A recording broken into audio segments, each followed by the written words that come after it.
Please stand for the entrance of the official party and remain standing for the national anthem, followed by the invocation given by Chaplain Colonel Kim.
Thank you, Cadre, for the invitation to provide the invocation for the third time as my youngest daughter gets commissioned following in the footsteps of her older two siblings. It has been such a joy and honor and blessing to have been a part of the Harvard ROTC family for the last 7 years. Let us pray. Almighty God, we ask your blessing on this special occasion, the Harvard ROTC commissioning ceremony. Our prayer is that these cadets and midshipmen may take their experience here and use it with honor in defense of our nation. Surround them with leaders and mentors who invest in their development. Grant them the strength, patience, discernment, wisdom, and humility to set the example as they lead their respective service members. May we be filled today with pride because of the armed services we serve, the country and freedom we will defend, and the God in whom we trust. We pray all these things in the name of our Lord. Amen.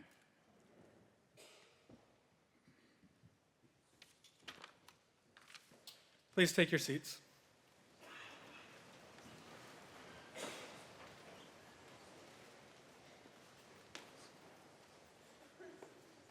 President Garber, Lieutenant General McGee, distinguished guests, it is my pleasure to welcome you to Harvard's joint commissioning ceremony for the class of 2025. It is now my honor to introduce the members of the official party.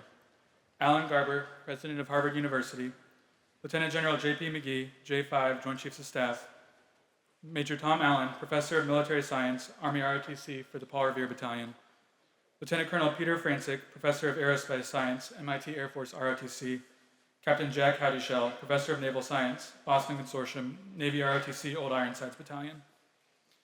This ceremony confers the Military Officer Commission and the Oath of Office to the 19 graduating cadets of the Army ROTC Paul Revere Battalion, the Naval ROTC Old Ironsides Battalion, and the Air Force ROTC 365th Detachment, class of 2025. Each one of them has committed to serve in America's Armed Forces and defend our nation. Ladies and gentlemen, please join me in welcoming the President of Harvard University, President Alan Garber.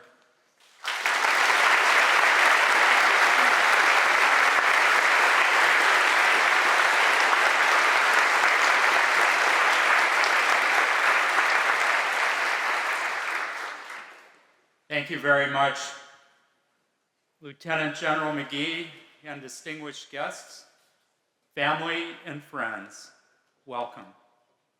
I am grateful for this opportunity to mark this moment with all of you and to acknowledge the achievements of our graduating cadets. Tomorrow, we will celebrate the whole of your Harvard class, the many friends and acquaintances who have given shape to your experience, who will follow your lives with attentive interest of those who knew you when. We will mark your transition from students to alumni, and you will join the company of individuals who have brought honor and distinction to the university since its founding in 1636. Among those individuals are recipients of honorary degrees. On September 6, 1943, Winston Churchill entered this theater, packed with some 1,300 people and another 100 on this stage, to receive his Doctor of Laws. After the ceremony ended, my predecessor, President James Conant, escorted the Prime Minister to Tercentenary Theater, where your predecessors, more than 7,000 officers in training, waited in parade formation to greet him. Footage of the wartime leader punctuating an impromptu address to those assembled with taps of his walking stick is part of the long and storied history of our university. But for me, the history that is far more compelling is the history of Churchill's own political exile. The years during which he was all but alone in his warnings about German rearmament, ridiculed and shunned by those who chose to blind themselves to the truth that was unfolding before their eyes. Despite being dismissed as paranoid and pushed to the margins, Churchill had the courage to persist, to keep his eyes open and unblinking. His confidence, even in the face of near constant opposition, offers a powerful and enduring lesson for anyone who seeks to stand up for the truth. I hope that you will carry his lesson with you as you support and defend the Constitution. Today, we commend your embrace of duty and your commitment to service. You represent two of the nation's great institutions, the United States military and Harvard University, and you have excelled at their intersection. Congratulations on all that you have achieved and will continue to achieve. We look forward to learning where you go from here and to welcome you back to campus and perhaps to this stage in the years to come. Thank you.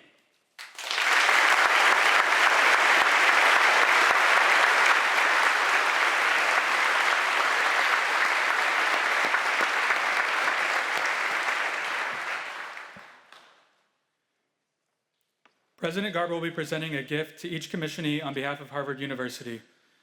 The gift found under their seats is the second volume of William Manchester's 3-volume biography of Winston Churchill, The Last Lion, Winston Spencer Churchill Alone, 1932 to 1940. He will also present them a coin as each commissionee receives their commission. The coin contains an image of Memorial Hall on the front side and the Veritas Shield on the reverse side with an inscription, "Depart to serve better thy country and thy kind," and the year 1916, which represents the year when ROTC was established at Harvard in connection with the United States' entry into the First World War.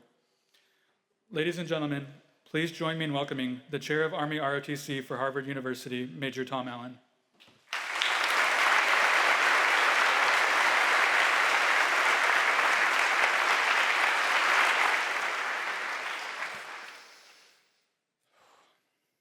Thanks, Joe. I appreciate it.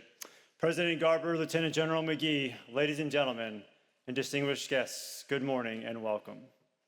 I present to you the Harvard Graduating and Joint Commissioning Class of 2025.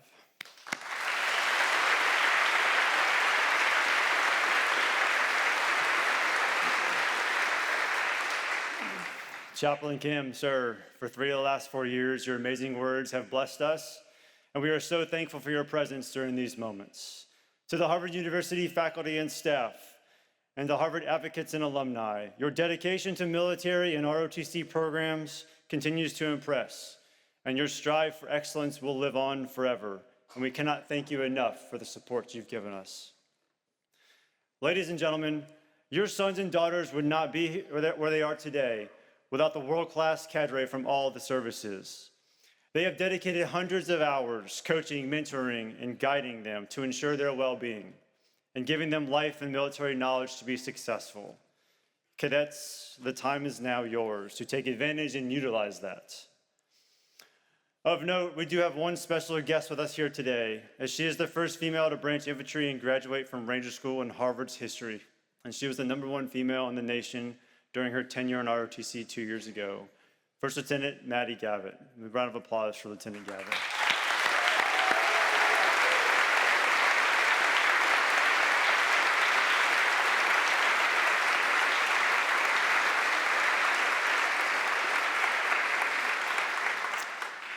Additionally, to recognizing excellence, we have 2 incredible leaders about to say their farewell to the military service and retire.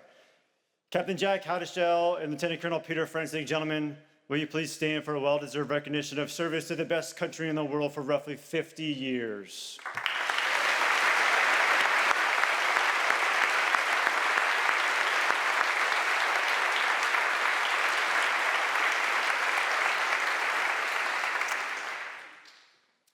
Families, this day is for you. Please take the time to celebrate this moment with your loved ones, especially when you're up here on stage. Pin those gold bars on. Take the well-deserved pictures and cherish this moment. To the commissionees, remember this day. It's something that will soon be in the background as you begin your career. However, you're a part of a history at Harvard University where the very first Reserve Officer Training Corps unit established in 1916 in the midst of World War I. And you are now joining the incredible history of Harvard in the military. And in fact, in the Civil War, there were 9 Medal of Honor recipients alone. And there are almost 40,000 Harvard alumni who served in World War I and World War II, combined with a total of 4 Medal of Honor recipients. And today, you are part of the 2nd largest commissioning class in almost 50 years. Congratulations.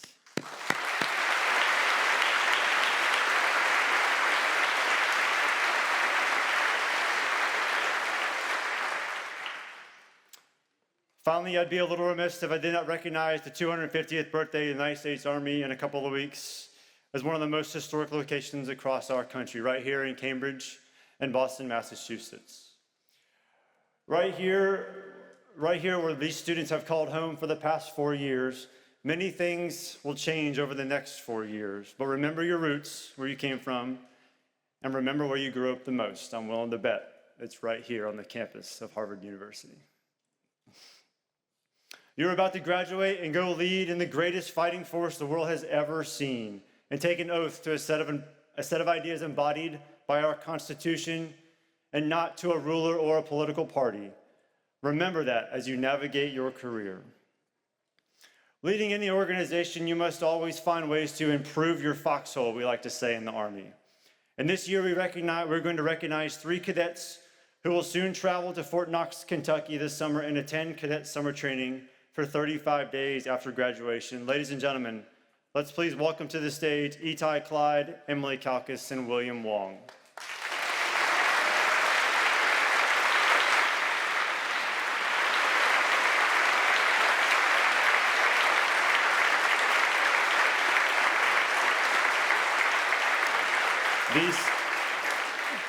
These 3 cadets have completed all commission requirements, but now must be assessed on their leadership potential. We did not want to leave them out of the ceremony and wanted to ensure they received the recognition they deserved for 4 years of hard work and dedication to Harvard and ROTC, just like their peers. At this time, myself, Lieutenant General McGee, and President Garber would like to hand them some special mementos.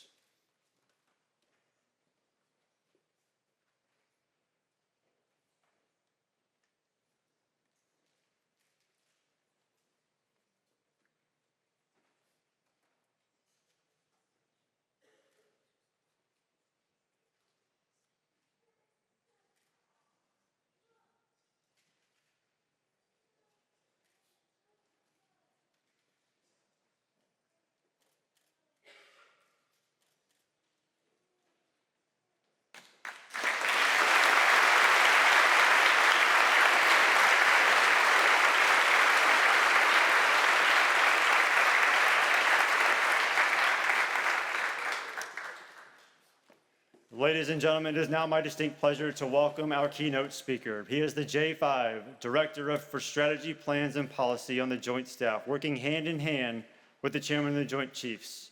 Having commanded at every level from company to the historic 101st Airborne Division, and with 10 combat deployments, sir, it's an absolute pleasure to have you here at Harvard's campus and get you out of the Pentagon for a day. Please join me in welcoming Lieutenant General J.P. McGee.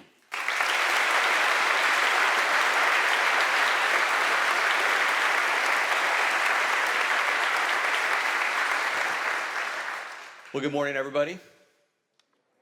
All right, now that would not cut in the Army. Let's try this again. Good morning, everybody. All right, that is much, much better. This is supposed to be a fun occasion. So, ladies and gentlemen, distinguished family, faculty, friends, and most importantly, the Joint ROTC Commissioning Class of 2025, good morning. I'll just tell you, it's a complete honor to be here today. I'd like to recognize some of our special guests we have here. They've already been recognized, but Harvard President Dr. Alan Garber. Sir, thanks for your support of the program here, and your presence here means a ton to everyone who is present. And then we've also got Senator Ben Sasse from Nebraska here. Sir, honored to have you here. And then I also want to call out and recognize First Lieutenant Gavitt, who is recognized first female Harvard grad to bridge infantry and graduate Ranger School. Where are you, Lieutenant Gavitt? All right, let's give her a round of applause.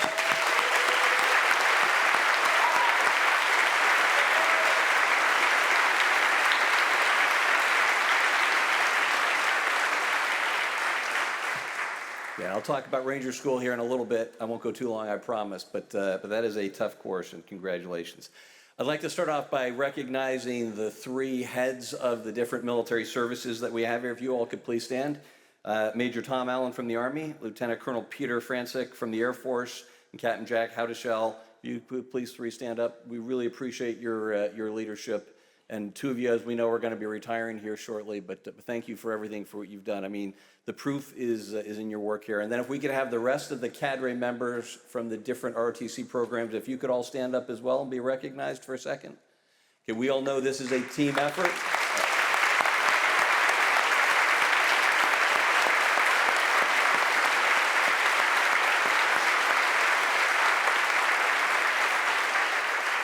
I used to work for a boss who said it takes an individual to screw up, but it takes a team to accomplish something truly great. And this team here has truly accomplished something great here. And again, just you look at this this cadre, this group of officers that we're going to be making here shortly. So thank you very much.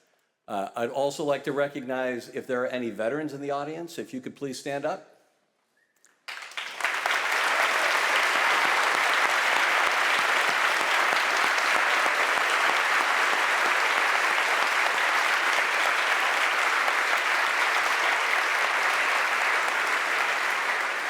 Okay, and last and certainly not least, to the proud parents and family members of the cadets we're going to commission today, if you could please stand and receive a round of applause for your great support for your cadets.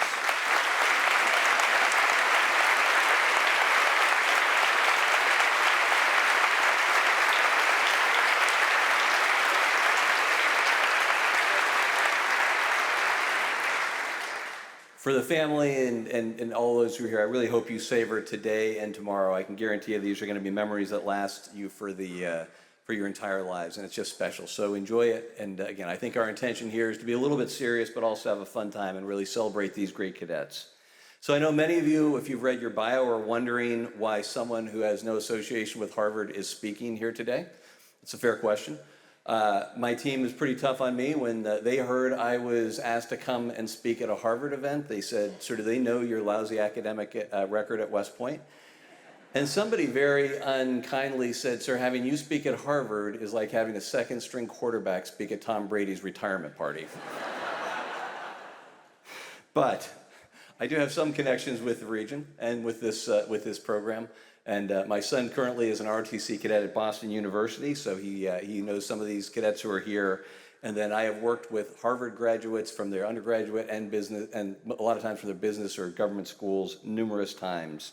And again, just have the highest respect for the product that you all produce. And frankly, whenever I have an opportunity to speak at any commissioning event, I always jump at it. And I've gone all around the United States to be able to do that, because I just think every time you get a chance to interact with these young men and women, the quality of these cadets, their commitment to their service, the commitment of their families, it really reinforces my faith in the future of the United States. And every moment I spend with them makes me more and more confident that our future is in good hands and is going to be well taken care of by all of you as you rise up in rank and go on with the rest of your lives.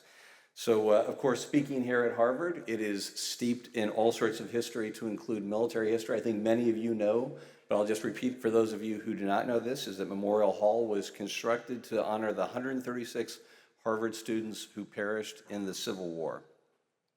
And it is important to recognize that Harvard University has the third most number of Medal Honor recipients out of any institution of higher learning, only behind the United States Military Academy at West Point and Annapolis for the Naval Academy.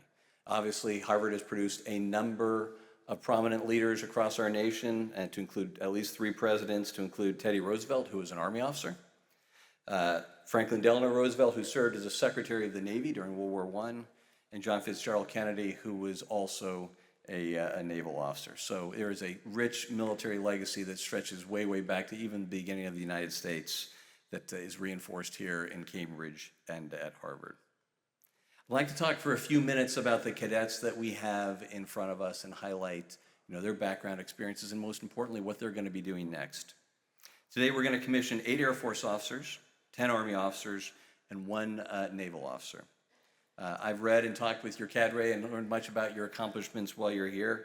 I'm struck by the strength and quality of the degrees that you have, especially those who have science, technology, engineering, and math. Not necessarily my strong suit, but absolutely vitally needed in this modernizing military, furthering our competitive edge against the adversaries that we see gathering around the world. And all the skills that you bring, both in leadership and in your technical skills, and all the other skills you bring, are going to be necessary for our deterrence, and if that deterrence fails, for us to prevail in any future conflicts.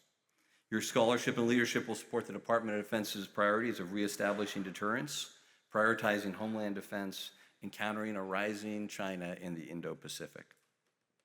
You should be proud of your academic successes.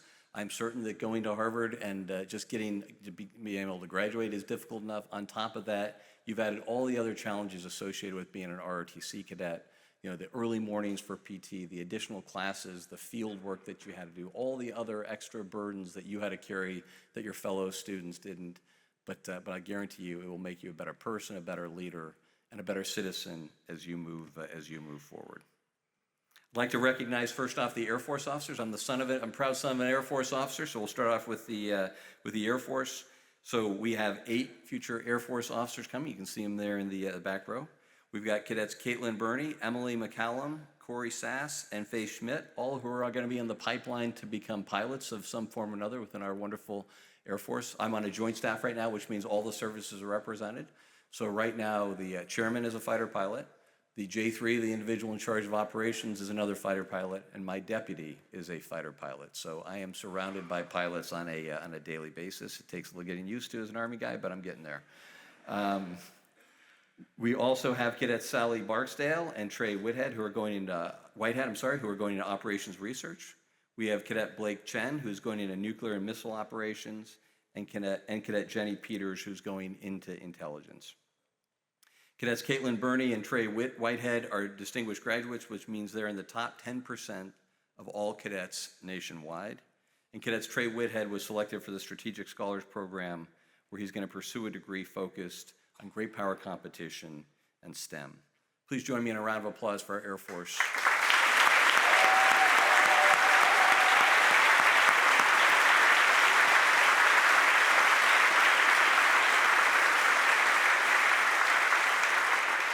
Okay, as you can see, we have 10 sharp-looking future Army officers right there in front of me. Sorry for being a little bit biased. Call out Cadet Andrew Lim, who is going to be going into cyber. Cadet Chloe Hansen, who's going to be going into field artillery. Cadet Aitan Goldstein, who is going into armor. Cadet Morgan Kim in the Medical Service Corps. Cadets Matt Finch, Jack Schwab, and Isaac Tang, who are going into infantry, my branch, good choice. And cadets Connor Huey, Matthew Sow into Intel, and cadets Carly Lehman, who's going to Judge Advocate General Corps, which means she's going to be a lawyer, and she's going to be departing here and going right into Duke Law School. So that is fantastic. All of these Army officers received many of their top branch choices, and Cadets Goldstein, Huey, Lehman, and Lim are all distinguished graduates, again, in the top 10% nationwide. As a whole, this group of Army cadets are, for the 42 programs in the Northeast, this group is number 1 out of 42 based on their merit score, and they rank number 5 nationally out of 274 programs across all of ROTC. Frankly, we should expect more from Harvard. Why wasn't it number 1? But okay. You've got some work. You got some work there for you. You got a couple more years to figure this out. And we've got a number of cadets who got to be officers who attended specialized training during ROTC, Air Assault and Airborne School. And I'd like to highlight Cadet Tang, who is the honor graduate of the Air Assault School back at my beloved post, Fort Campbell, Kentucky. Let's give them all a round of applause.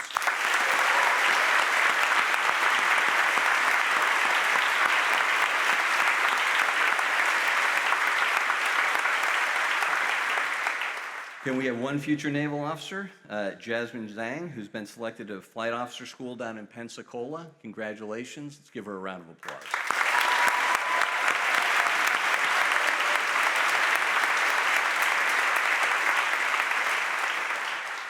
Okay, so in my job in the Pentagon, I'm the J5, which means nothing to most of you, but it means I'm in charge of strategic plans and policy working for the chairman, who's the senior advisor to the President of the United States and the Secretary of Defense. So the whole world is our area of operations. And so we try to keep scope on things that are happening right now and projecting forward what's going to happen in the years and decades to come. I would like to just for a few minutes describe the world that I think these young officers will be joining and give a perspective of where their service is going to contribute and how badly we need them right now as they come into a rapidly changing world. And when I say it's a world of accelerating change and increasing challenges, but in challenges lie opportunities. We're seeing the emergence of great power competition, something that had sort of died out at the end of the Cold War and now appears to be emerging as regional powers try to push back against the United States and our allies and partners and the world that we'd established post-World War II. We see growing alignment amongst our potential adversaries, Russia, China, North Korea, and Iran specifically. The conflict right now between Russia and Ukraine demonstrates the possibility of large-scale state-on-state conflict. And I would say that the possibility of that happening in other locations around the world is higher than it's been since the end of the Cold War, about 1990. And I think we're seeing examples around the world of it. In the Middle East, in Europe and Africa, in the contested border region of India and Pakistan most recently. So we're entering a world that is increasingly challenging. And you're going to join a joint force, so all the services, Army, Navy, Air Force, Marines, and Space Force, that needs your skills and your leadership more critically than ever. I have absolutely no doubt that this new generation of Americans is up to the challenges. Spend any time with them. I was able to circulate with them and talk to them for about 30 minutes. And you cannot help but be absolutely impressed with the quality of these young men and women. And of course, that's a testament from the families from which they came and the programs that cultivated the skills passed on to them by their parents over the last 4 years. Again, every time I spend time with them, I am just enthused about what they're going to bring. Over the last few years, though, we've seen significant geopolitical shifts and unprecedented behaviors. We've seen the invasion of Ukraine. We've seen massive shifts in the Middle East in terms of the power dynamics there with the collapse of the Assad regime and the wars between Israel and Hamas and Lebanese Hezbollah and Iran. We've seen North Korean land armies that have moved from all the way on one side of the Eurasian landmass to fight in the heart of Europe in a European war, something I think most people thought would never happen. And what we're seeing increasingly is the changing character of war with the emergence of technologies such as cyberspace, social media, AI, drone warfare, nanotechnology, robotics. All these are redefining the future of warfare and what it looks like. I'll just say that in 3 days, on the 31st, it'll be 35 years since I took the oath you're about to take. I did it at West Point on a sunny May day. And I thought change had been fairly significant in the time from 1990 till today. But I think the change that we'll experience here in the future is going to be even more significant, is going to be more rapid, and is going to require all of your leadership skills as you go forward. These skills that were developed and honed here at Harvard. And to say it sort of succinctly, I thought the last 35 years have been tremendously interesting and challenging. I think the next 35 years will even be more so. But again, with you at the helm, I think we're going to be in good shape. Because much as the world changes, there are also many factors that stay the same. First off, and that's the United States will continue to look at graduates from programs like this and continue to look at its military to provide strong, confident, ethical, measured leadership through every new crisis and every new opportunity. And as long as all of you, cadets right here, about to become officers, as long as you choose to wear the uniform, the very cloth of our nation, you'll have the opportunity to shape how our nation will respond to these challenges. Your leadership and the role you play as an officer will help determine whether the United States rises in the face of these challenges or fails in front of them. When you reflect on what we celebrate today and the tremendous privileges that have been afforded by those of us who've been able to go to prestigious institutions across the United States, especially an institution like Harvard, I'm reminded of the very simple Bible verse that my parents taught me when I was a child that said, "To whom much is given, much is expected." And from all of you, much will be expected. And then as graduates of Harvard, you will soon join the ranks of our military community, which you're going to join a military community that represents every single element of American society.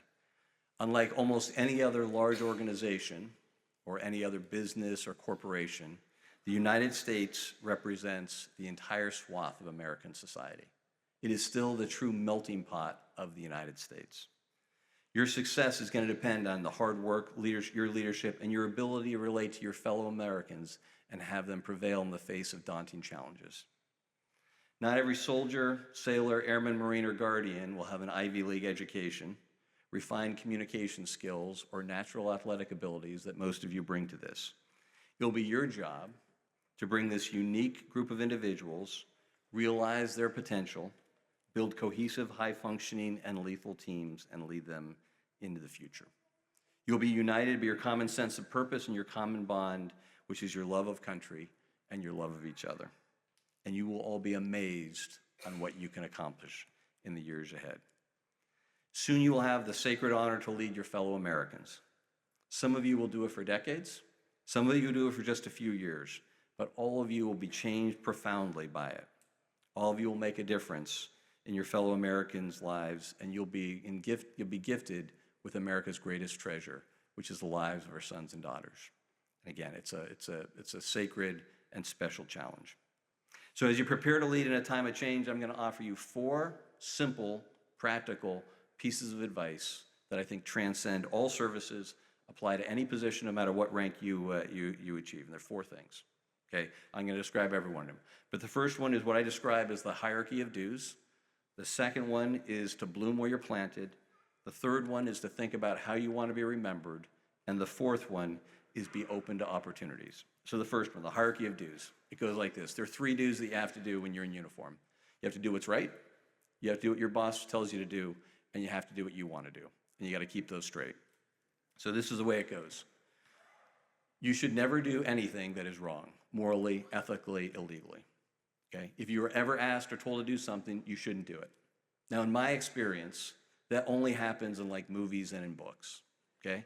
In 35 years, I've never been told to do anything that I thought was morally reprehensible or illegal or wrong. It's just, it makes great sort of TV shows. It's actually not the way the military works, or at least not the way that I've seen it. But if someone ever tells you to do something that's wrong, you shouldn't do it. So that's the first do. The second do is do what your boss tells you to do. Your bosses are generally pretty busy people. They've got a pretty clear idea of where they want you to go. And if you support them rigorously, if you make their priorities your priorities, you'll be amazed at how much they'll entrust you and how successful you'll be. And then after you do those first 2, you do the final one, which is what you want to do. And I guarantee you where the problems are going to rise is between 2 and 3. Because your boss is going to tell you he or she wants you to do A, B, and C, and you're going to think the smart thing to do is 1, 2, and 3. And that boss is going to figure out that you're not a good listener and a good subordinate, and you're going to get more attention than you ever wanted from your boss. And you're going to be the person that he or she is checking constantly. And the secret of this is that if you have enough humility to assume that your boss knows what they are talking about, you can go ahead and get all their tasks done, and you'll still have time to get the stuff that you want to get done. But again, where I think in the hierarchy of dues, these things are going to become a conflict is not between 1 and 2, it's between 2 and 3, between what your boss tells you to do and what you want to do. And you got to take a little bit of a humble pill, get your boss's priorities knocked out, and then move on to yours. You'll be wildly successful. The second piece of advice is bloom where you're planted. This advice comes from me from a chairman that I work for, Admiral Michael Mullen, and that was his single piece of career advice, which is bloom where you're planted. Everybody knows you're going in the military. Everybody in the military knows you're going to be in the military, and they know that means you don't always get to pick where you go, and that you don't get to pick the job that you take within it. The only thing that you can control is your attitude when you were there. If you show up at a job and you support your bosses and you assist your peers and you take care of your subordinates and you try very hard every day to provide the best leadership that you can and you consistently try to improve, I guarantee you will be able to go far more than you could ever imagine within the United States military, because there just aren't always enough people who have that attitude. But if you take every opportunity, every job as an opportunity for you to learn and grow, you're going to excel. But it means that you've got to try to bloom where you're planted. The third piece of advice, and it goes sort of around the theme of thinking about, the end of this when you leave an assignment. But just think about how you want to be remembered when you depart a certain job or an assignment. Okay? So at some point, you're going to have a job, you're going to be in charge of a group of service members, and then you're going to depart. At some point, those very group of service members are going to get together. Generally, it's in someone's backyard. Generally, it's around a fire pit. And generally, it's with some alcoholic beverages in their hands. And they're going to start talking about Lieutenant or Captain Smith or Jones. And they're going to say what they remember. And the question is, when that conversation is happening long after you are gone, how do you want to be remembered? What legacy do you want to leave with those people? Start with that in mind, and it will help shape your actions. Do you want to be known as someone who holds high standards for your subordinates and for themselves, most importantly? Do you want to be known as someone who is by their subordinate's side during tough training and tough times? Do you want to be known as someone who pushed them to be better for the betterment of themselves as an individual and the betterment of the team, but always motivated by the right reasons? Or do you want to be remembered as someone who hid behind rank to shirk hard duties, find excuses not to be there in the difficult places, and not use your rank for good, but rather for your own self-promotion? Remember, you'll be remembered one way or another, and how you act will help determine what they remember. And these are choices that only you can make. And my final piece of advice is be open to opportunity. There's not just one path. Diversions can be incredibly meaningful. I'm going to tell you something. This should not be a blinding flash of the obvious, but it might be. But you don't know everything about the military yet. And you're going to learn a lot. I continue to learn a lot. And frequently the jobs that I have wanted to go into the least are the jobs that I have enjoyed the most. Okay? And so you'll find yourself in these opportunities that might be off the path for whatever you've imagined for yourself right now, and seize those opportunities and make the most of them. I graduated from Ranger School in March of 1991. As we were talking about earlier with the lieutenant, that's a tough course to graduate. When I was done with Ranger School, the last thing I ever wanted to do was associate with Rangers again for the rest of my career. I was tired of it. I was absolutely sick of it, and I remember leaving saying, I never, ever want to have to deal with a Ranger unit again. How wrong was I?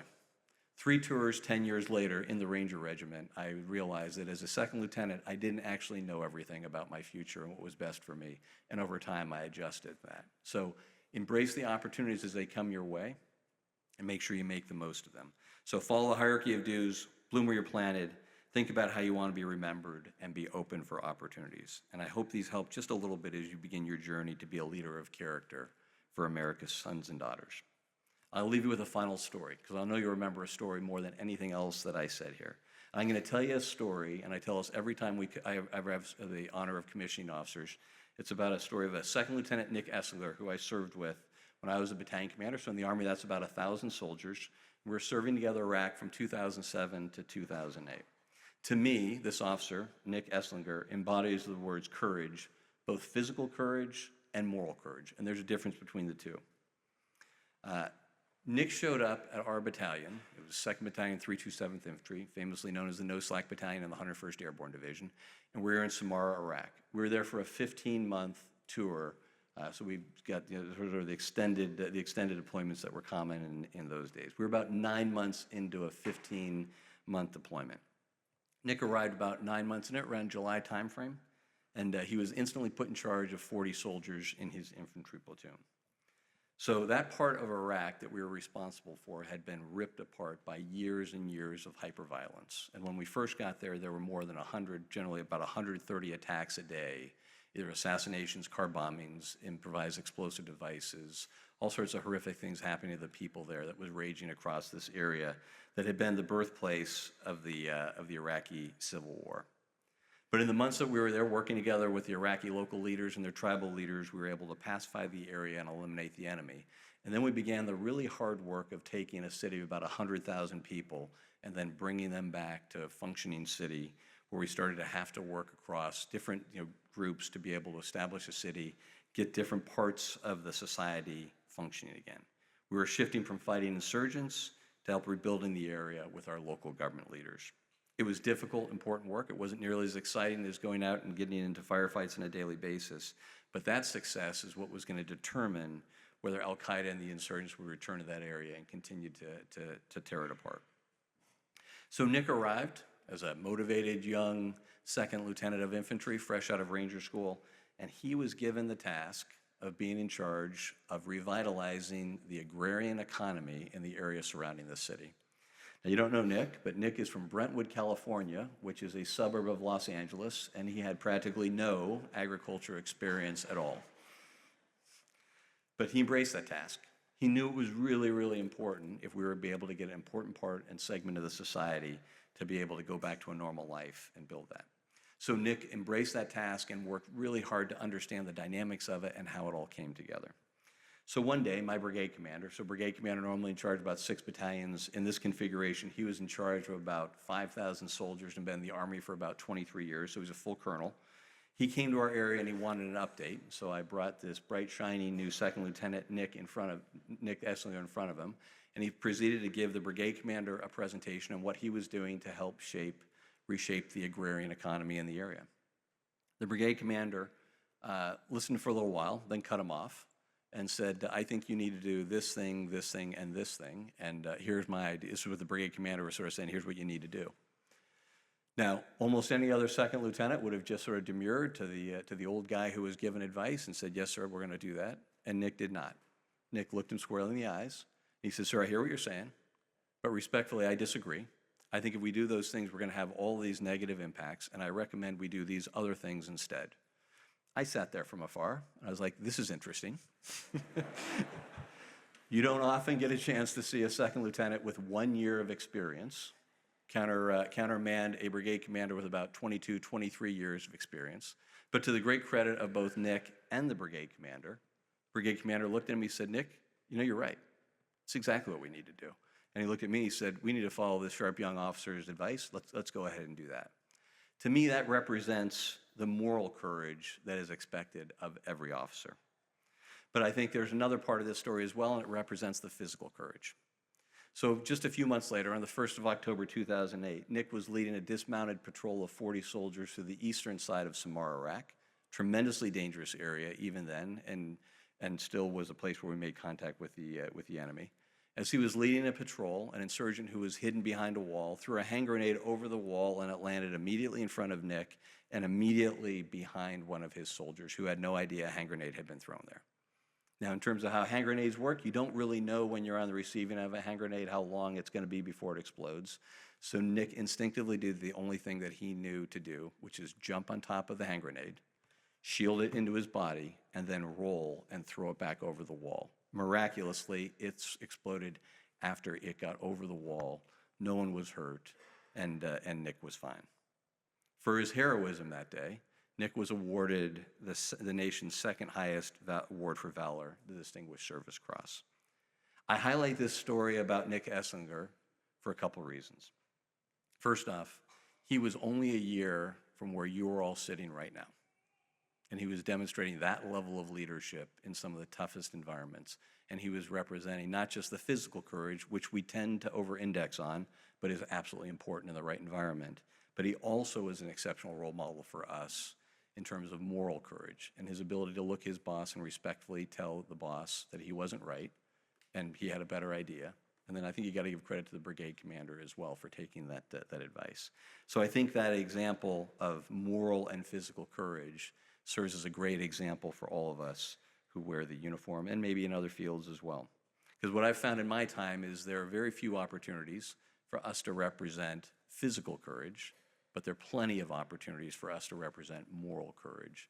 And they're both critically important, and they're both going to be expected of you as you go forward. And everybody wants to know what Nick is doing now? So Lieutenant Colonel Nick Esslinger is currently commanding the exact same battalion he earned the Distinguished Service Cross in 17 years ago. So he commands the 2nd Battalion, 327th Infantry, and the 101st Airborne Division, and is doing exceptionally well. So again, physical courage, moral courage. Think about Nick Esslinger. Okay, as I wrap this up, I do want to just highlight to the whole family and friends and everyone who's here the nature of what's going to happen next when we administer, or when I administer the oath to this great group of young officers. In a few minutes, we're going to ask them to come here. They're going to line up, and I'm going to administer the oath. And I just want to talk to you about the oath and what it signifies and the specialness and uniqueness of it in terms of us as a nation. So there are about 195 countries in the world, but only one country, the United States, requires its armed forces to swear an oath to an idea encompassed in an ideal. And that ideal is the Constitution of the United States. We don't swear an oath to a king or a queen or a president or a political party. We swear an oath to a document containing the key principles and ideals of our great nation.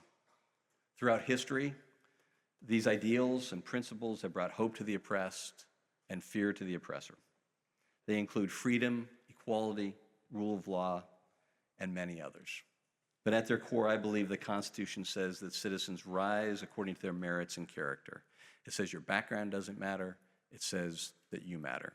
And that's what we fight for and defend every single day. So again, thank you. It has been a tremendous honor to stand here and be part of this ceremony. It is really, really special for me. I look forward to seeing you out there in the force. I look forward to hearing of all the great contributions you're going to make to our joint force. I know to the parents how proud you are. And again, congratulations you for raising such great kids who are becoming officers. And thank you very much. So without any further ado, let's go ahead and commission this group.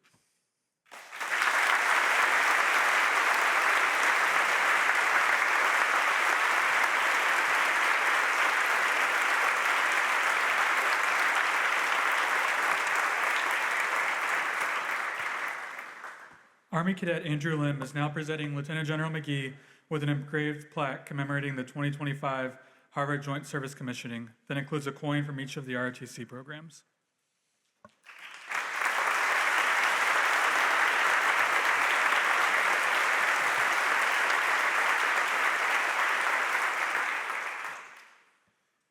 The commissioning ceremony is a time-honored tradition that signifies a new officer joining the profession of arms. This ceremony is the visible transformation from cadet to officer. A commissioned officer must administer the oath of office to the new officer and swear them to support and defend the Constitution of the United States. As such, each newly commissioned officer becomes an agent of the executive branch of the government appointed by the president. The pinning of the rank is a visible sign of this appointment and of the commitment made by the officer. Family members are welcome to come forward during this ceremony to take photographs, and we ask that you hold applause until the presentation of each commissioned officer to the audience. At this time, our commissionees will recite their oaths of office with Lieutenant General McGee. Parents and special guests will be invited on stage later in our program to pin on the new officer's rank, and finally, each new officer will then receive his or her first salute. Feel free to take pictures during this incredible moment.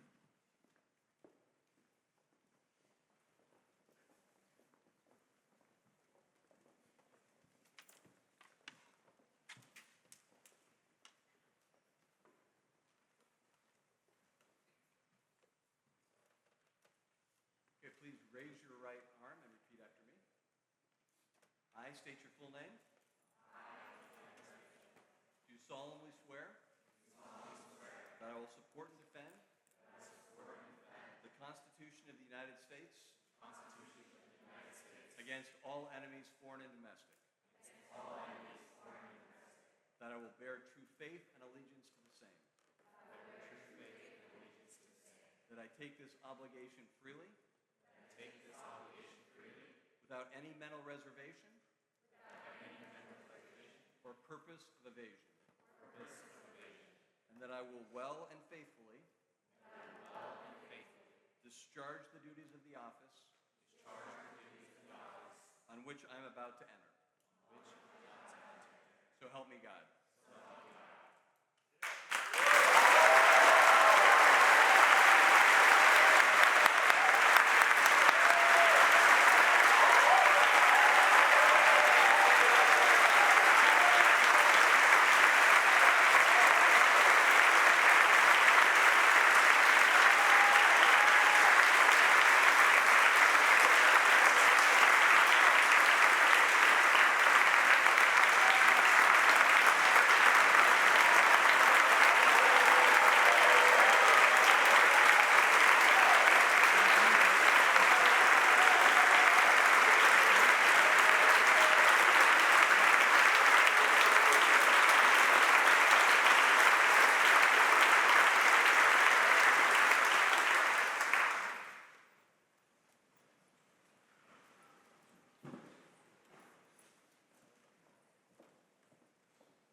The first officer to be commissioned today is Second Lieutenant Matthew Fitch.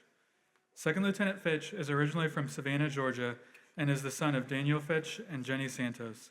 He will graduate with a bachelor's degree in integrative biology. Second Lieutenant Fitch will serve on active duty as an infantry officer and will attend Basic Officer Leader course at Fort Benning, Georgia. Second Lieutenant Fitch's parents, Colonel Daniel Fitch and Miss Jenny Santos, his brother Nathan Fitch, and sister Taylor Fitch will now pin on his gold bars.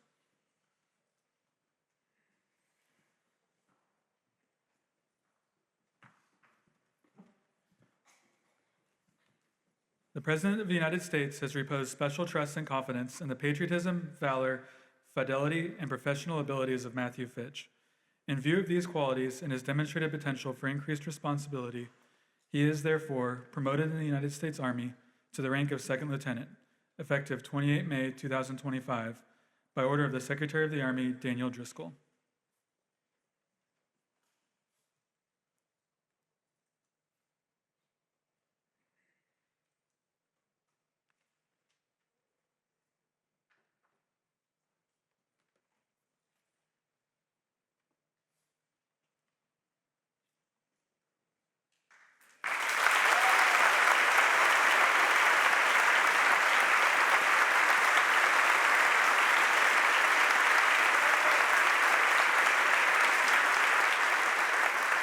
Lieutenant General McGee is now presenting him with a certificate of commission, and President Garber will present him with a coin on behalf of Harvard University.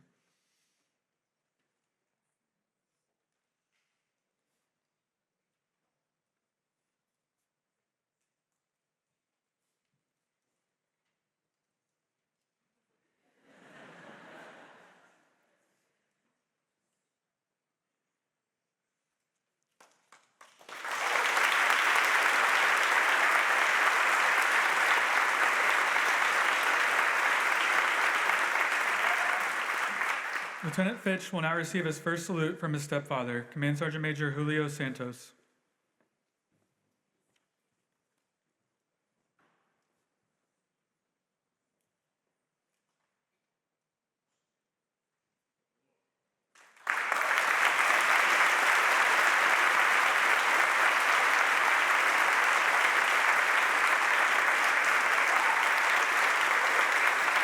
Our next officer to be commissioned today is Army Second Lieutenant Eitan Goldstein.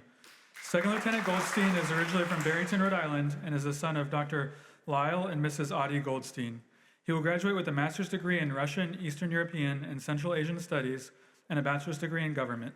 Second Lieutenant Goldstein has been selected for active duty and will serve as an armor officer. Lieutenant Goldstein will attend Basic Officer Leader course at Fort Benning, Georgia. Second Lieutenant Goldstein's parents, Dr. Lyle and Mrs. Audie Goldstein, and sister Yael Goldstein, will now pin on his gold bars.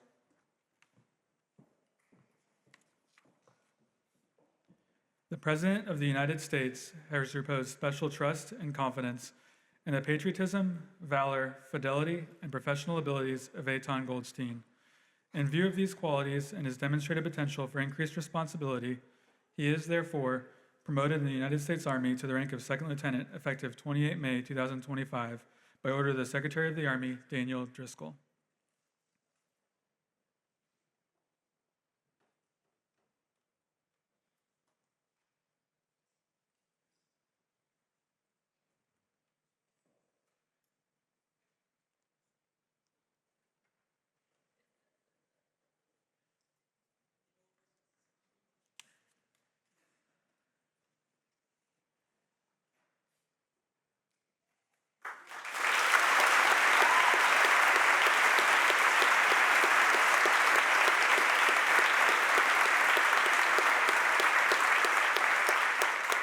Lieutenant General McGee is now presenting him with his certificate of commission, and President Garber will present him with a coin on behalf of Harvard University.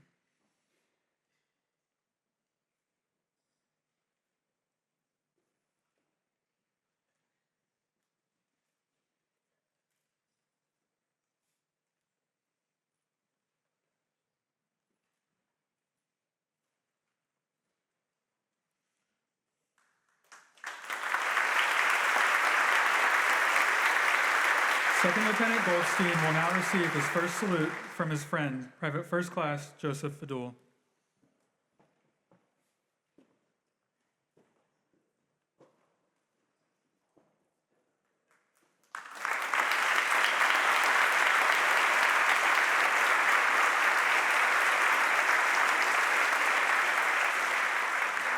The next officer to be commissioned today is Second Lieutenant Chloe Hansen. Second Lieutenant Hansen is originally from Parker, Colorado, and is the daughter of Karen and Andrew Hansen. She will graduate with a bachelor's degree in integrative biology. Second Lieutenant Hansen will serve on active duty as a field artillery officer. Second Lieutenant Hansen will attend basic officer leader course at Fort Sill, Oklahoma. Her parents, Karen and Andrew Hansen, will now pin on her gold bars.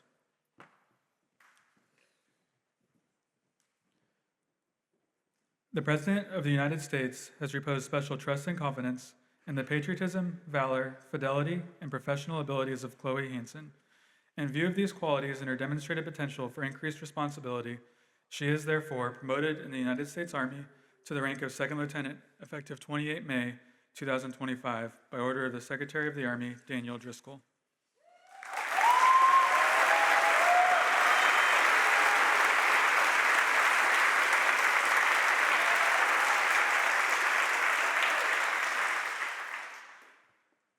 Lieutenant General McGee is now presenting her with her certificate of commission, and President Garver will present her with a coin on behalf of Harvard University.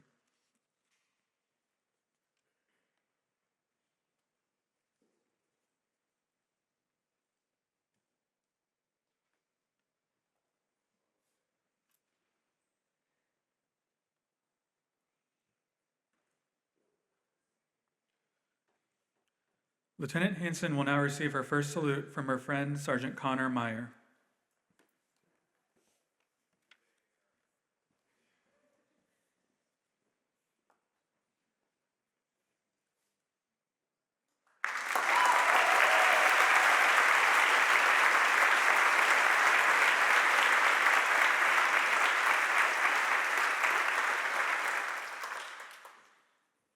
The next officer to be commissioned today is Second Lieutenant Connor Huey. Second Lieutenant Huey is originally from Bremerton, Washington, and is the son of Lieutenant Commander Michael Huey. He will graduate with a bachelor's degree in government and history. Second Lieutenant Huey will serve in the Army Reserves as a military intelligence officer and attend basic officer leader course at Fort Huachuca, Arizona. Second Lieutenant Huey's father, Lieutenant Commander Michael Huey, and aunt, Commander Pamela Huey, will now pin on his gold bars.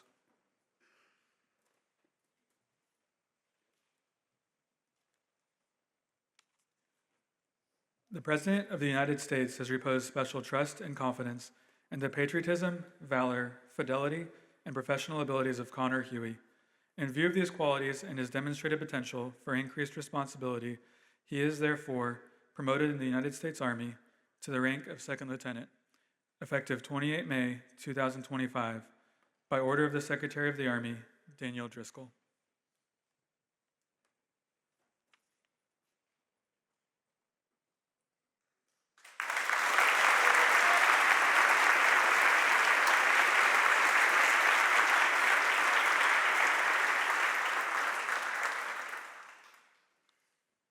Lieutenant General McGee is now presenting him with a certificate of commission, and President Garber will present him with a coin on behalf of Harvard University.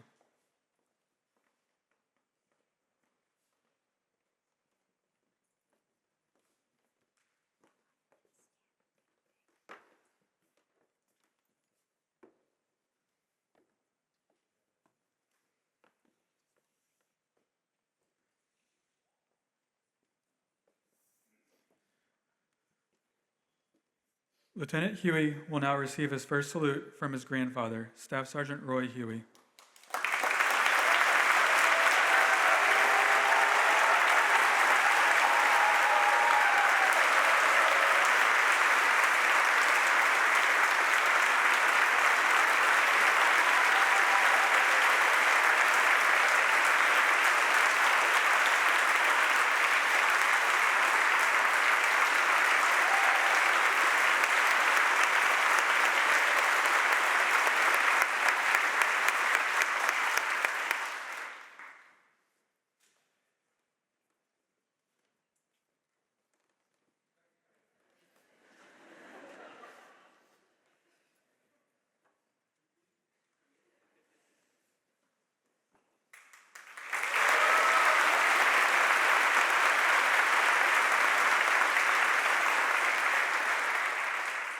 The next officer to be commissioned today is Second Lieutenant Morgan Kim. Second Lieutenant Kim is originally from Alexandria, Virginia, and is the daughter of Colonel Samuel Kim and Mrs. Susie Kim. She will graduate with a bachelor's degree in integrative biology with a minor in global health and health policy. Second Lieutenant Kim will serve on active duty as a medical services officer and will attend basic officer leader course at Fort Sam Houston, Texas. Second Lieutenant Kim's brother and sister, Bryce and Kaylee Kim, will now pin on her gold bars.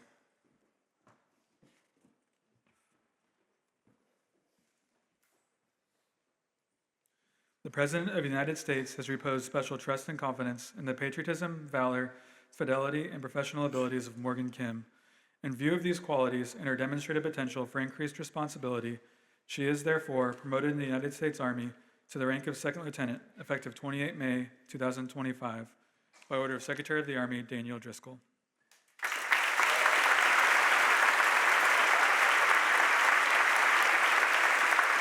Lieutenant General McGee is now presenting her with a certificate of commission, and President Garber will present her with a coin on behalf of Harvard University.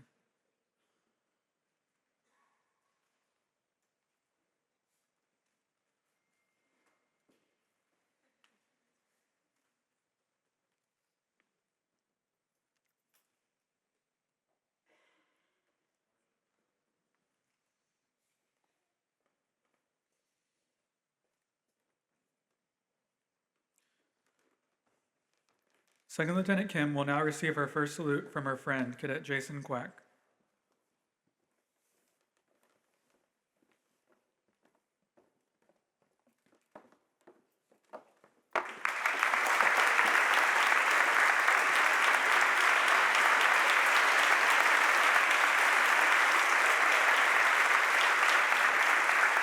The next officer to be commissioned today is Second Lieutenant Carly Lehman. Second Lieutenant Lehman is originally from Shaker Heights, Ohio, and is the daughter of Mr. and Mrs. Matthew and Julie Lehman. She will graduate with a bachelor's degree in history, literature, and government. Second Lieutenant Lehman will attend Duke Law School on educational delay to become a JAG Corps officer. Second Lieutenant Lehman's parents, Julie and Matthew Lehman, will now pin on her gold bars. The President of the United States has reposed special trust and confidence in the patriotism, valor, fidelity, and professional abilities of Carly Lehman. In view of these qualities and her demonstrated potential for increased responsibility, she is therefore promoted in the United States Army to the rank of Second Lieutenant, effective 28 May 2025, by order of the Secretary of the Army, Daniel Driscoll.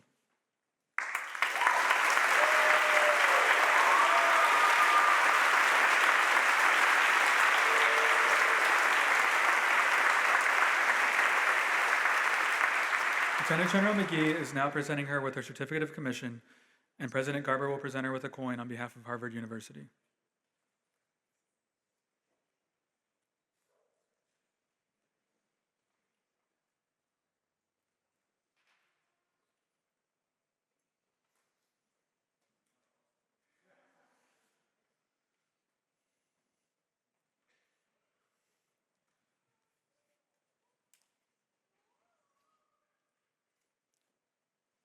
Lieutenant Lehman will now receive her first salute from her ROTC instructor, Master Sergeant Sean McClanahan.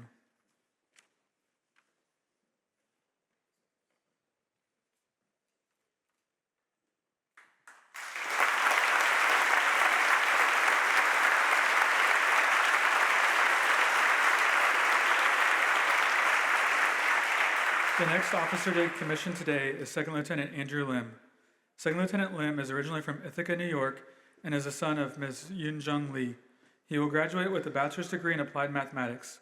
Second Lieutenant Lim will serve on active duty as a cyber officer and will attend basic officer leader course at Fort Eisenhower, Georgia. Lieutenant Lim's mother, Ms. Yoon-jung Lee, and sister, Grace Lim, will now pin on his gold bars.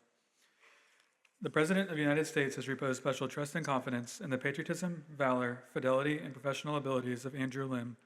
In view of these qualities and his demonstrated potential for increased responsibility, he is therefore promoted in the United States Army to the rank of Second Lieutenant, effective 28 May 2025, by order of the Secretary of the Army, Daniel Driscoll.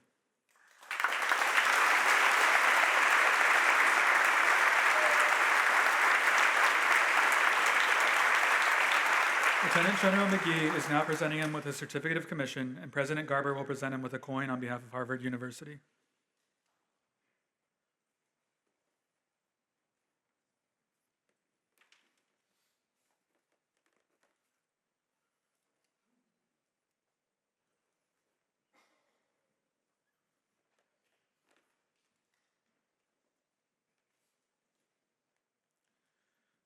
Lieutenant Lim will now receive his first salute from his friend, Sergeant Jordan DiGirolamo.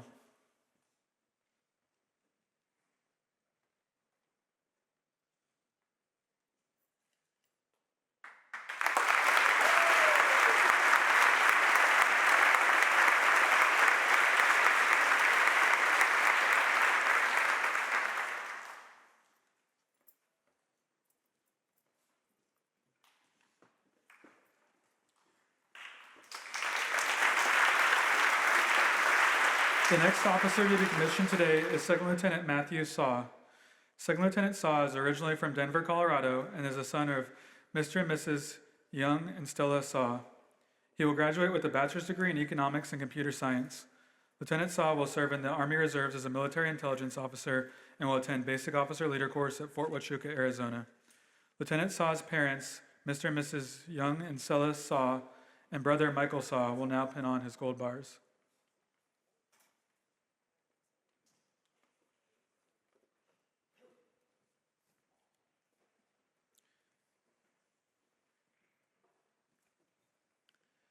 The President of the United States has reposed special trust and confidence in the patriotism, valor, fidelity, and professional abilities of Matthew Saw. In view of these qualities and his demonstrated potential for increased responsibility, he is therefore promoted in the United States Army to the rank of Second Lieutenant, effective 28 May 2025, by order of the Secretary of the Army, Daniel Driscoll.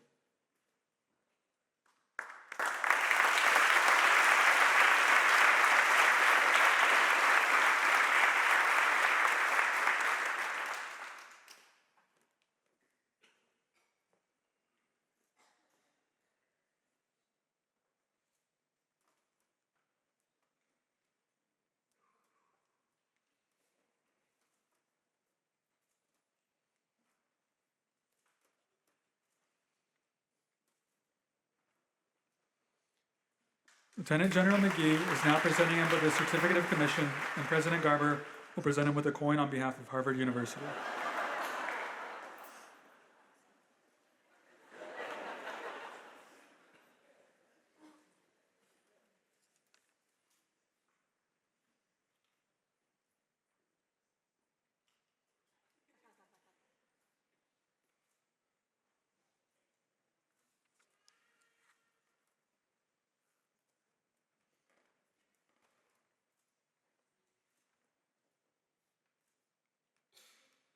Lieutenant Saw will now receive his first salute from his friend, Sergeant Dan Chung.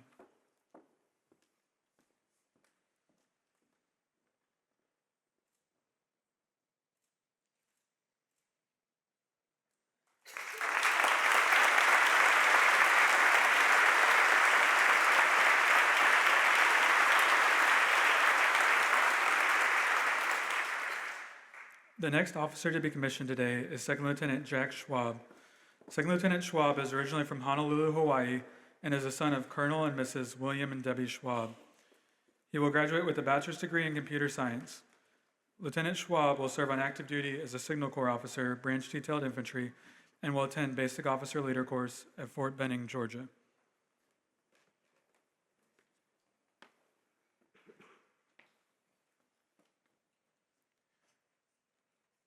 Lieutenant Schwab's father, Colonel William Schwab, brother, Ensign Luke Schwab, and friend, PFC Joseph Fadul, will pin on his gold bars.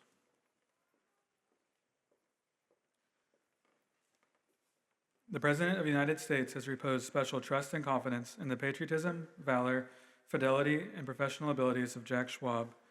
In view of these qualities and his demonstrated potential for increased responsibility, he is, therefore, promoted in the United States Army to the rank of Second Lieutenant, effective 28 May 2025, by order of the Secretary of the Army, Daniel Driscoll.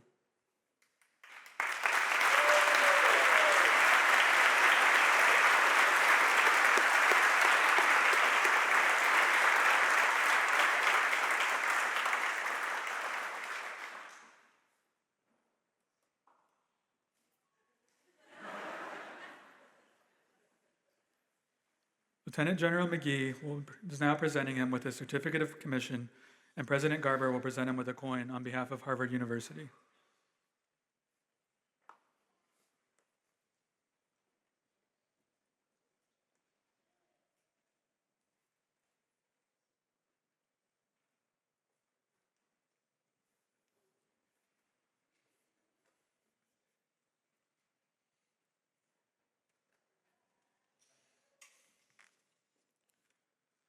Lieutenant Schwab will now receive his first salute from his friend, Petty Officer Second Class Diego Maldonado.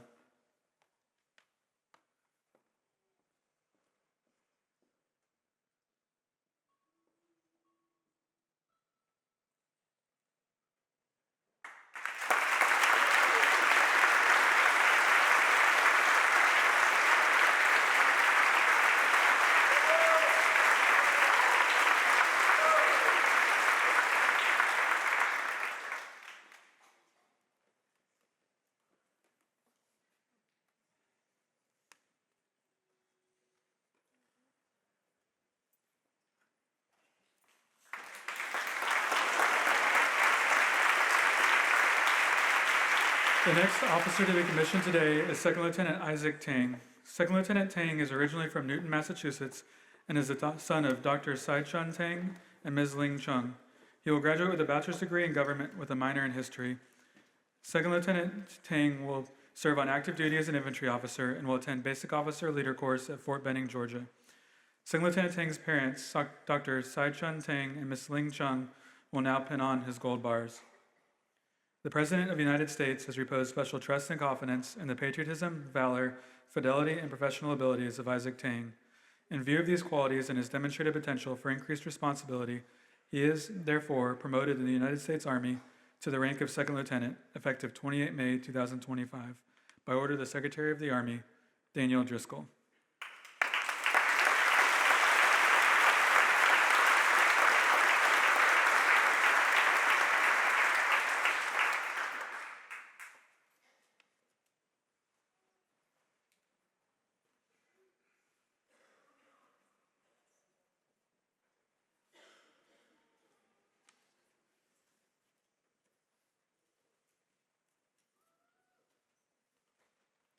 Lieutenant General McGee is now presenting him with a certificate of commission, and President Garber will present him with a coin on behalf of Harvard University.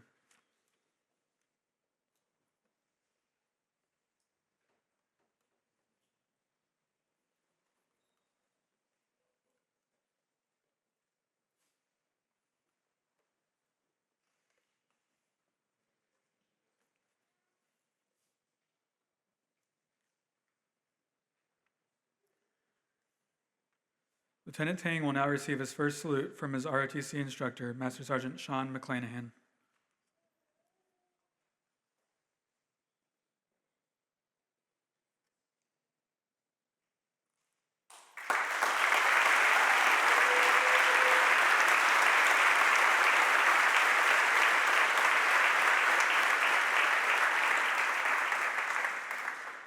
The next officer to be commissioned today is Ensign Jasmine Zhang. Ensign Zhang is originally from Naperville, Illinois, and is the daughter of Shaching Tang and Shouyu Zhang. She graduates with a bachelor's degree in computer science. She commissions as a naval flight officer. Ensign Zhang's first assignment will be Naval Air Station Pensacola. Ensign Zhang's parents, Shaching Tang and Shouyu Zhang, and brothers Frank and Rock Zhang will now pin on her gold bars. The President of the United States has reposed special trust and confidence in the patriotism, valor, fidelity, and professional abilities of Jasmine Zhang. In view of these qualities and her demonstrated potential for increased responsibility, she is therefore promoted to the United States Navy to the rank of ensign effective 28 May 2025 by order of the Secretary of the Navy, John Phelan.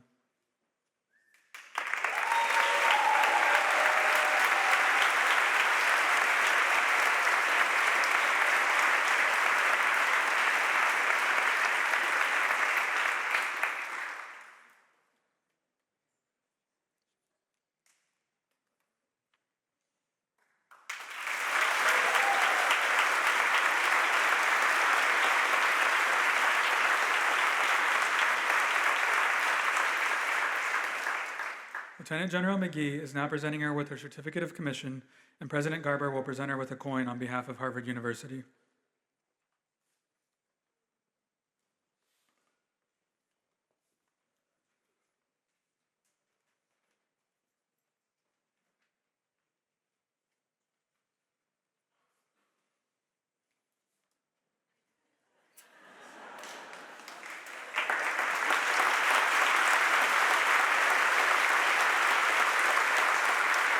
Ensign Zhang will now receive her first salute from Midshipman Emmanuel Edwards.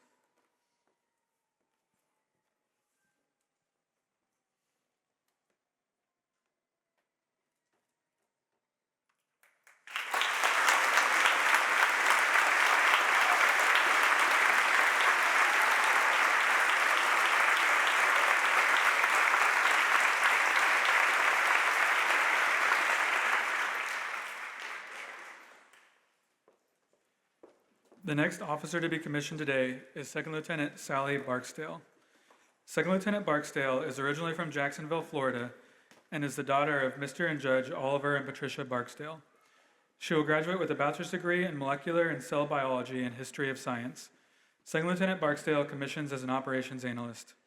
Second Lieutenant Barksdale's parents, Judge Patricia and Mr. Oliver Barksdale, and brothers Sean Barksdale and First Lieutenant John Barksdale will now pin on her gold bars.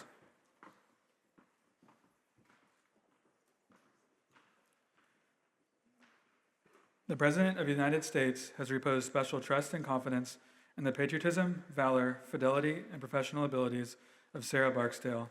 In view of these qualities and her demonstrated potential for increased responsibility, she is, therefore, promoted in the United States Air Force to the rank of Second Lieutenant, effective 28 May 2025, by order of the Secretary of the Air Force, Gary Ashworth.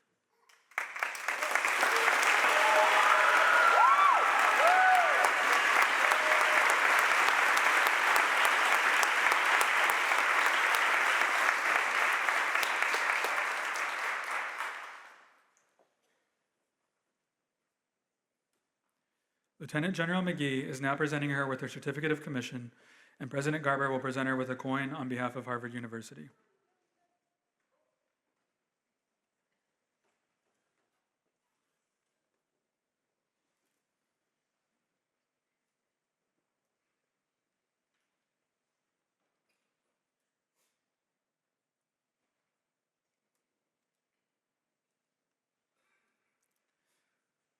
Second Lieutenant Barksdale will now receive her first salute from Cadet Zoe Clark.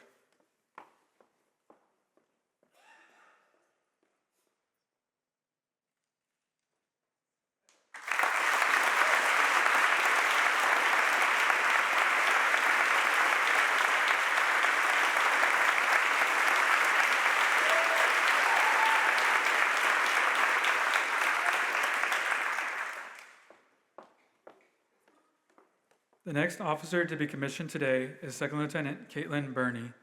Lieutenant Burney is originally from Long Island, New York, and is the daughter of Lieutenant Colonel and Mrs. Thomas and Carolyn Burney.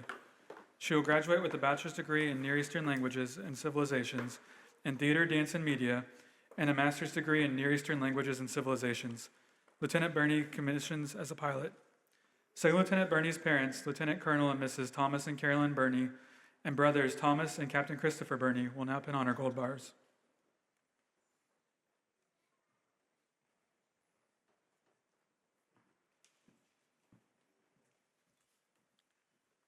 The President of the United States has reposed special trust and confidence in the patriotism, valor, fidelity, and professional abilities of Caitlin Burney. In view of these qualities and her demonstrated potential for increased responsibility, she is therefore promoted in the United States Air Force to the rank of Second Lieutenant, effective 28 May 2025, by order of the Secretary of the Air Force, Gary Ashworth.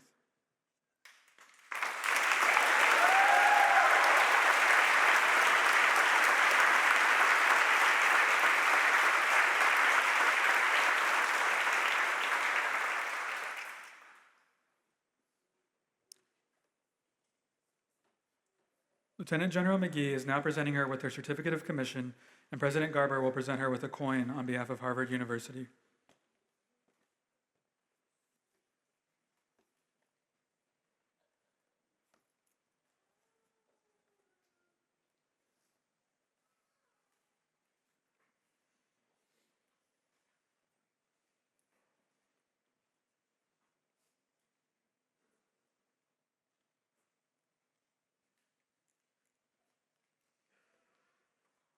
Second Lieutenant Burney will now receive her first salute from her grandfather, Petty Officer Second Class Robert Herzog.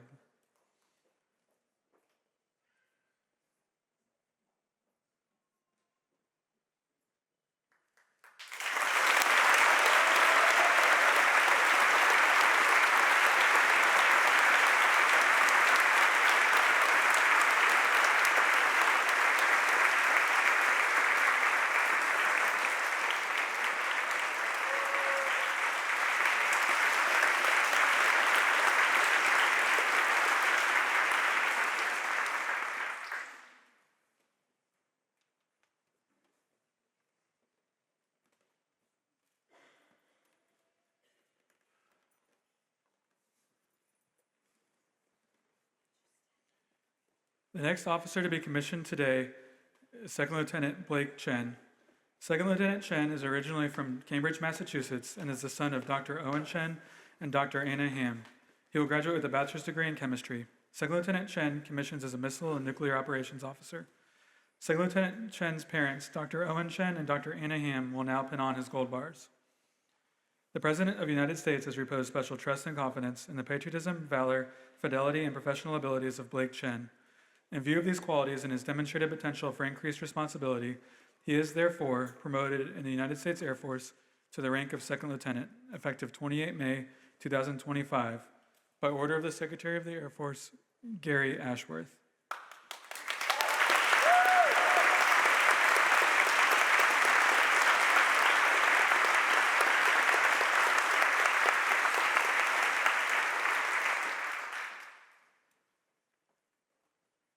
Lieutenant General McGee is now presenting him with his certificate of commission, and President Garber will present him with a coin on behalf of Harvard University.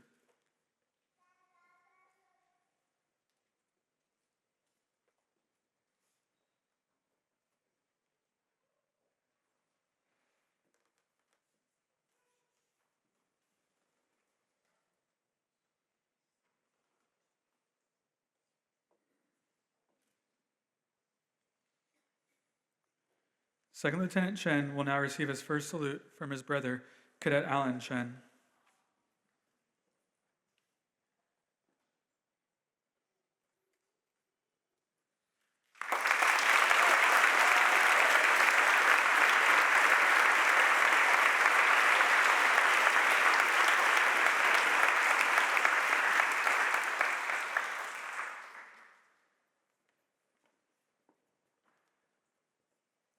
The next officer to be commissioned today is Second Lieutenant Emily McCallum. Second Lieutenant McCallum is originally from Franklin, New Jersey, and is a daughter of Mr. and Mrs. Burke and Susan McCallum. She will graduate with a bachelor's degree in applied mathematics. Second Lieutenant McCallum commissions as a pilot. Second Lieutenant McCallum's parents, Susan and Burke McCallum, and brother Ryan McCallum, will now pin on her gold bars. The President of the United States has reposed special trust and confidence in the patriotism, valor, fidelity, and professional abilities of Emily McCallum. In view of these qualities and her demonstrated potential for increased responsibility, she is therefore promoted in the United States Air Force to the rank of Second Lieutenant, effective 28 May 2025, by order of the Secretary of the Air Force, Gary Ashworth.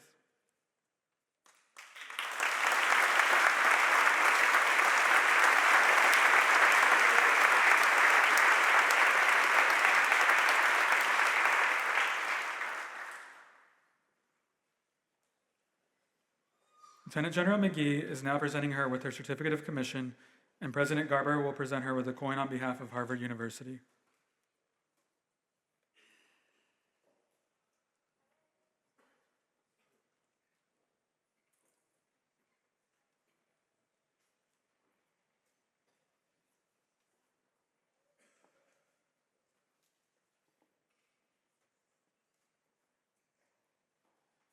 Second Lieutenant McCallum will now receive her first salute from her cousin, Senior Airman Samuel Moan.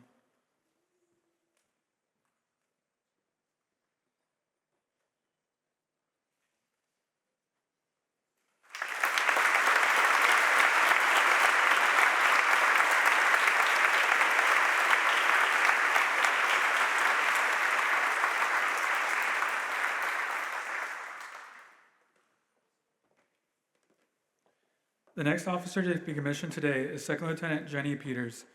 Second Lieutenant Peters is originally from Haleiwa, Hawaii, and is the daughter of Lieutenant Colonel and Mrs. Daniel and Yuchuan Peters. She will graduate with a bachelor's degree in East Asian Studies. Second Lieutenant Peters commissions as an intelligence officer. Second Lieutenant Peters' parents, Lieutenant Colonel and Mrs. Daniel and Yuchuan Peters, and Sister Anna Peters, will now pin on her gold bars.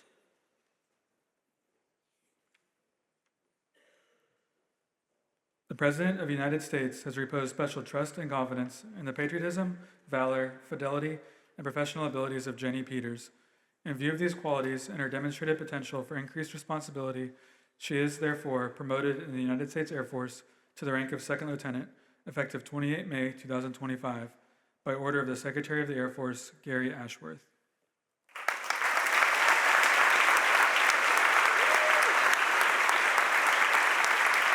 Lieutenant General McGee is now presenting her with her certificate of commission, and President Garber will present her with a coin on behalf of Harvard University.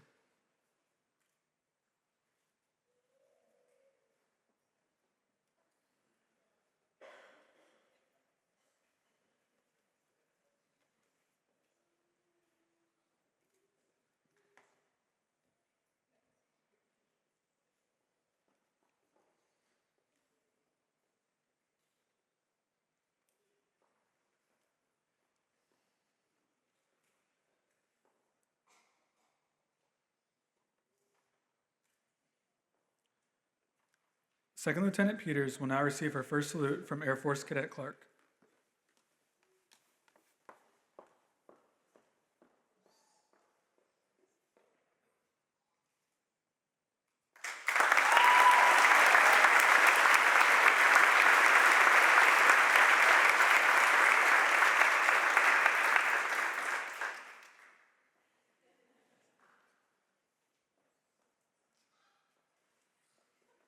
The next officer to be commissioned today is Second Lieutenant Elizabeth Sass.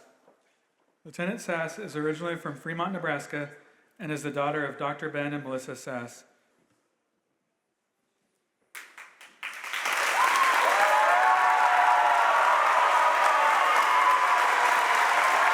The President of the United States has reposed special trust and confidence in the patriotism, valor, fidelity, and professional abilities of Elizabeth Sass. In view of these qualities and her demonstrated potential for increased responsibility, she is therefore promoted in the United States Air Force to the rank of Second Lieutenant, effective 28 May 2025, by order of the Secretary of the Air Force, Gary Ashworth.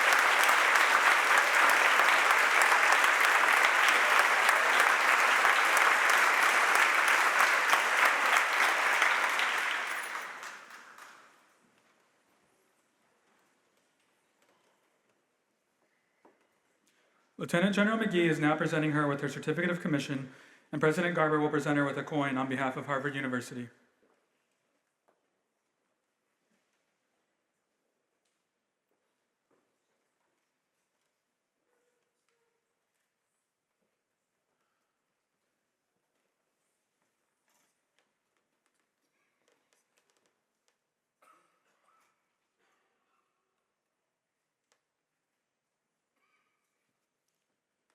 Second Lieutenant Sass will now receive her first salute from Air Force Cadet Roberts.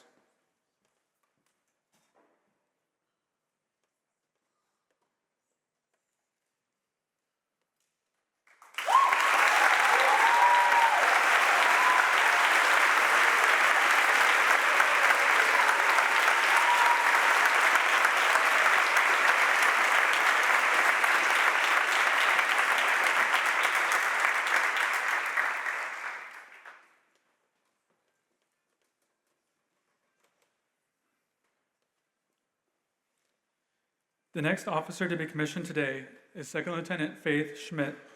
Second Lieutenant Schmidt is originally from St. Louis, Missouri, and is the daughter of Lieutenant Commander and Mrs. Steve and Kathy Schmidt. She will graduate with a bachelor's degree in engineering sciences and environmental engineering. Second Lieutenant Schmidt commissions as a pilot. Second Lieutenant Schmidt's parents, Lieutenant Commander and Mrs. Steve and Kathy Schmidt, and uncle, Colonel Stephen Ulrich, will now pin on her gold bars.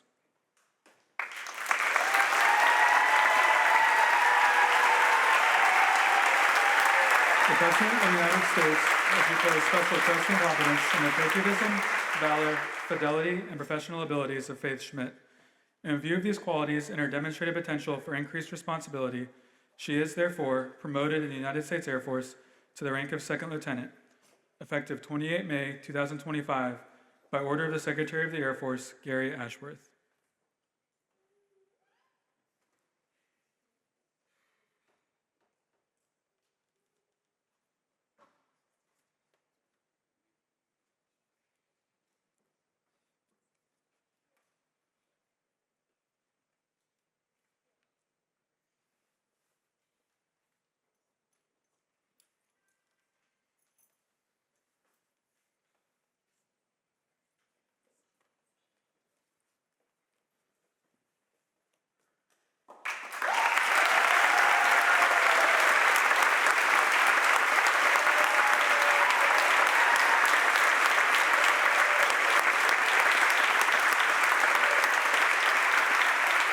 Lieutenant General McGee is now presenting her with her certificate of commission, and President Garber will present her with a coin on behalf of Harvard University.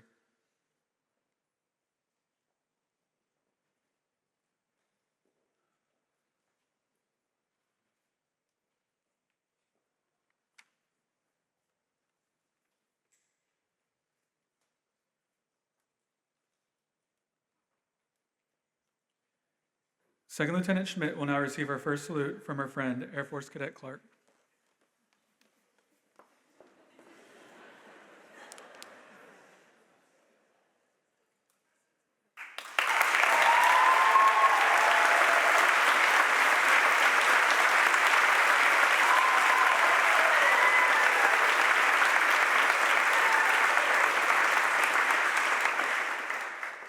The final officer to be commissioned today is Second Lieutenant Trey Whitehead.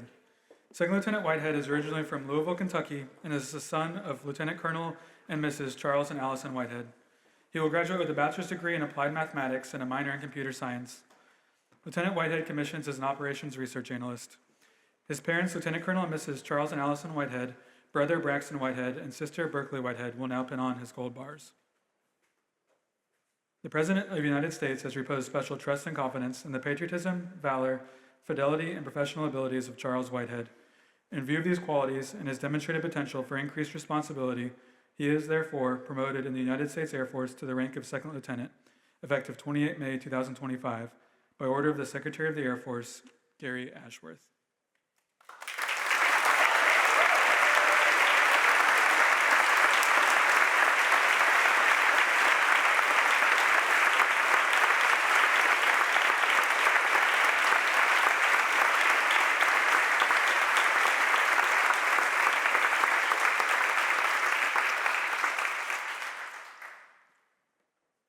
Lieutenant General McGee is now presenting him with his certificate of commission, and President Garber will present him with a coin on behalf of Harvard University.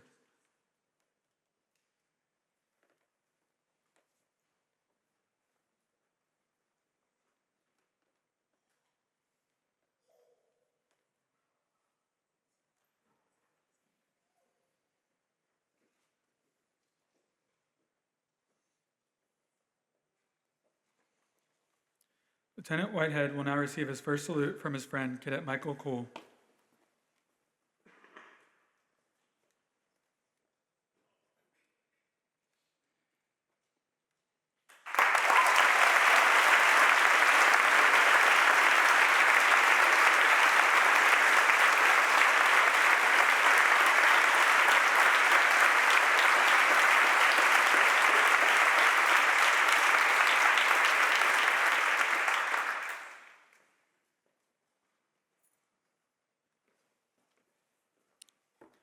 Ladies and gentlemen, please join me in congratulating the Harvard commissionees of the class of 2025.